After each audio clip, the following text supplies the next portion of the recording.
regulations on CRISPR in Australia? You understand the risk and the benefit? I think it's going to be extremely powerful. I think there's a lot more things to worry about. Okay, this is a brave new world. If you are... This stage, the designer baby concept is pretty much sci-fi. 3 years ago, the precise gene editing tool known as CRISPR-Cas9 was discovered and has caused debates over the years. It potentially can be applied to alter genes of humans, animals, and food crops.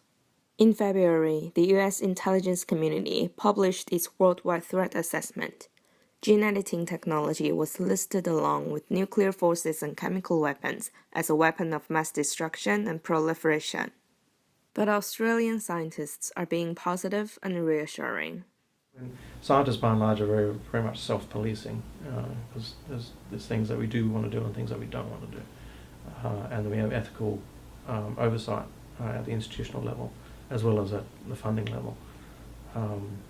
But yeah, there is some potential for people to misuse it perhaps, but not to the point, I don't think, of creating superhumans or anything. CRISPR-Cas9 technology is considered the same way as other gene editing technologies, which we've had for a number of years, in that the sort of work we do in the laboratory, there's no additional ethical considerations for the use of CRISPR-Cas9 as opposed to other ways of gene editing.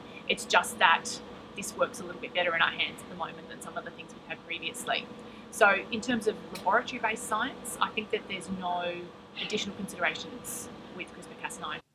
CRISPR-Cas9 has made scientific work easier, quicker, and cheaper.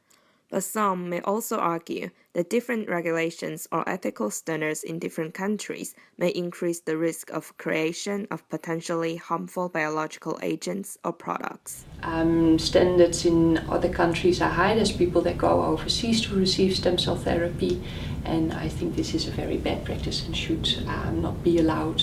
Because first we need to do the proper clinical trials and understand how we can develop these therapies in a safe and ethical manner. A universal standard would be ideal. Difficult to organize though, a global universal standard, but it would be a very good thing to work towards. This is a world stage. And it's world performance we're talking about, that in fact this can be achieved. Indeed, we need regulations, but some scientists have given up gene editing technology and turned to other areas because current regulations on CRISPR is burdensome. What do Australian scientists expect to continue their research of this promising technology? I think it is very important to have ethics in place. We need to justify the work we're doing. But the paperwork does get a little bit too much by times, yes, because it gets in the way of progress. We're underfunded, like several percentage points below in terms of GDP, what equivalent countries, say South Korea, Germany, the UK, what they're spending on scientific research. Australia's are way below. So the biggest challenge overall will be just access to funding. And there's actually a budget, federal budget coming out this week. Seeing what they're doing with research funding. So let's take a look at the federal budget came out on May 3rd.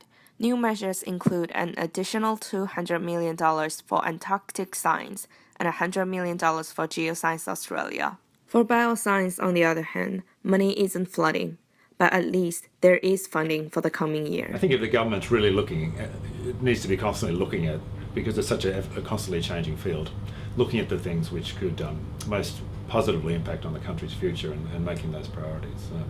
But that's a two-way conversation where scientists need to make the government aware of them, but the government needs to be open to these things as well. I'm sure people will come up with ways to apply any great new technology to lots of different problems.